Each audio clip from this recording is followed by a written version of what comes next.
जरी गेह निज हूँ देह एक नयन काजर रेह बाहे रंजित कंकन एक कुंडल डोल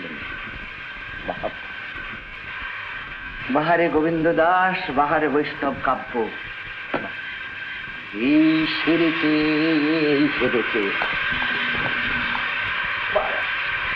এত প্র্যাকটিক্যাল হবার কি দরকার? শুকিয়ে বসে আছো। 5টা বাজে? অসম্ভব।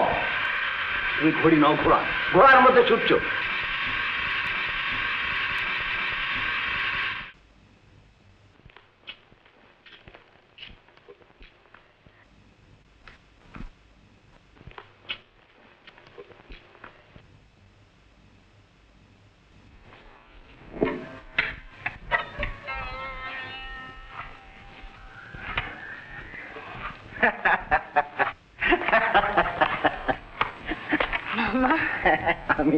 আমি বুঝেছি তুমি ভেবেছিস বুঝি তোর মা এসেছে।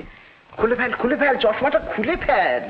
কিন্তু মা যদি... আরে বাবু, মা এলে পড়িস, এখন তো খুলে ফেল। আচ্ছা মঞ্জু, এই যে তুই রোজ এক ধরনের শাড়ি পরে থাকিস, একভাবে চুল বাঁধিস, অপ্রয়োজনে ওই চশমাটা পরে থাকিস, সকাল থেকে রাত্রি পর্যন্ত ঘড়ির কাঁটার মতন চলিস, তাতে করে তোর মনের মধ্যে কোনোদিন একটা বিদ্রোহ জাগে না? কিন্তু মা যে বলেন... হ্যাঁ, নিয়ম মেনে চলতে খুব ভালো, আমিও সেই কথাই বলি। কিন্তু দেখ, যদি বৈচিত্র্যই না থাকে তাহলে জীবনে আনন্দটা আসবে কি করে? আমার দিকে তাকিয়ে দেখ, আমি যদি এই নিয়ম মেনে চলতাম তাহলে হয়তো সারাদিন তোর নাড়ি টিপে বসে থাকতে হতো, ওই রোগ দেখতে হতো, রুগী দেখতে হতো, রুগী দেখতে হতো, আর রোগ দেখতে হতো। তা আমার বাবু ওই বৈচিত্র্যটাই ভাল লাগলো ভালো, সেই জন্য আমি আমার ল্যাবরেটরিটাকে সার করেছি। আবার সেটাও যাতে আমাকে কলের মতো নিয়মে না বাঁধতে পারে, তারও বৈচিত্র্য আছে আমার কাব্যের। দেখ মঞ্জু, আমি এবার থেকে তোকে বাংলা কাব্য পড়াবো। কিন্তু মা যদি রাগ করে... আরে দূর, রাগ করতে দে, ওকে এখন অনেক রাগ করতে হবে। যেদিন সত্যিকারের ঝড় উঠবে না, সেদিন ওই সেই রসকসের নিয়মানুবর্তিতার শৃঙ্খলা ভেঙে দিয়ে মন ছুটে যাবে একবার মুক্তির আনন্দে। বেগে ধাवत যুবত বৃন্দ खसत बसन रसन चोली बिगलित बेनी लोलडी तत ही गेली सखी न मेली केहू काहू के पथ न गेली पैछ मिलन गोकुल चंद्र गोविंद दास बोलनी। তুই কিচ্ছু ভাবিস না মঞ্জু, যেদিন ঝড় উঠবে সেদিন আকাশে নতুন রং লাগবে, তোরে মাথা খোপা হাওয়ায় উড়ে যাবে, আর ওই তোর চশমা যাবে ভেঙে। মঞ্জু, চশমা খুলেছো কেন?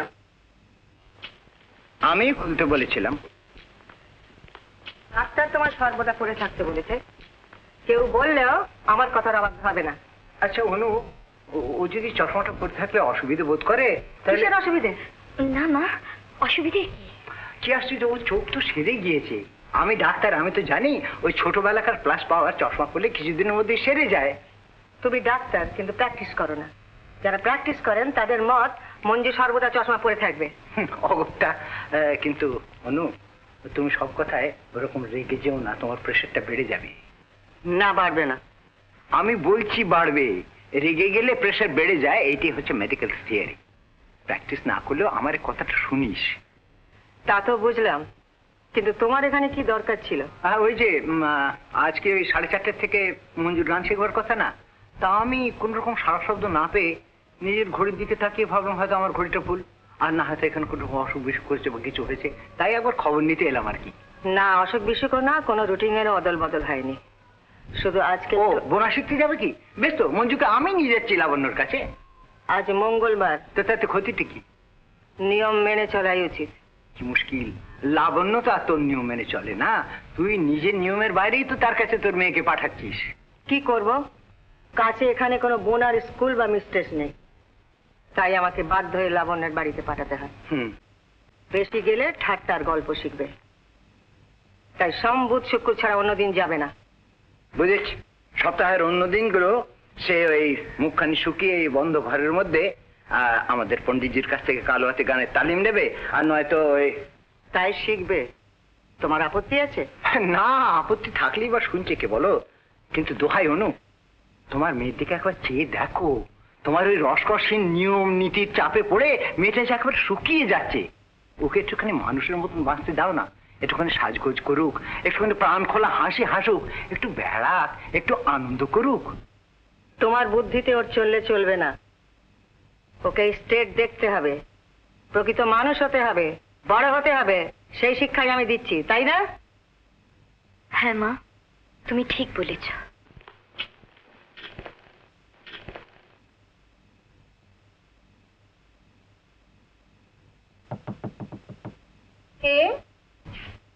ও তুমি? আসুন আসুন রাজকুমারী, আসুন আসুন। অমন করে কথা বলছো কেন বৌদি? কেন বলবো না? আপন লোক কখনো বাইরে থেকে এরকম টকটক করে? বেড়াতে যাতে বুঝি? বেড়াতে যাবো কি করে? সোম বুধ শুক্র এই 3 দিন তো তোমার ক্লাস। না সেজেছো কি না? ও বাবু, আমি রোজই সাজি। তোমার দাদা এই সময় অফিস থেকে আসেন তো, এসে যাতে একটু ফিটফাট দেখেন, উনি তো সব ভালোবাসেন। দাদা? ও ও মনেও থাকে না? আমাদের বৌদি ননদ সম্পর্কটা মনে আছে তো? হ্যাঁ, দাদার সঙ্গে তেমন আলাপ না থাকলেও বৌদির সম্পর্কটা যে তুমি জোর করে পাঠিয়েছো তা মনে আছে। দিদি সম্পর্ক পাতায় আর তুমি জামাই বাবুর সঙ্গে ইয়ার্কি শুরু করে দাও, সে হচ্ছে।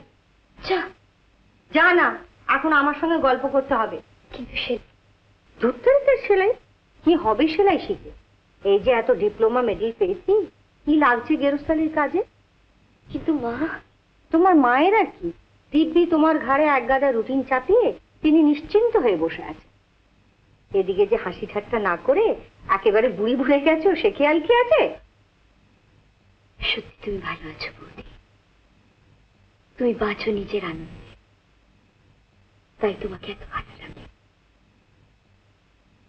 তোমাকেও খুব ভালো লাগে, ভারী মিষ্টি। ওমা, ওকে কাল নিমন্ত্রণ ছিল।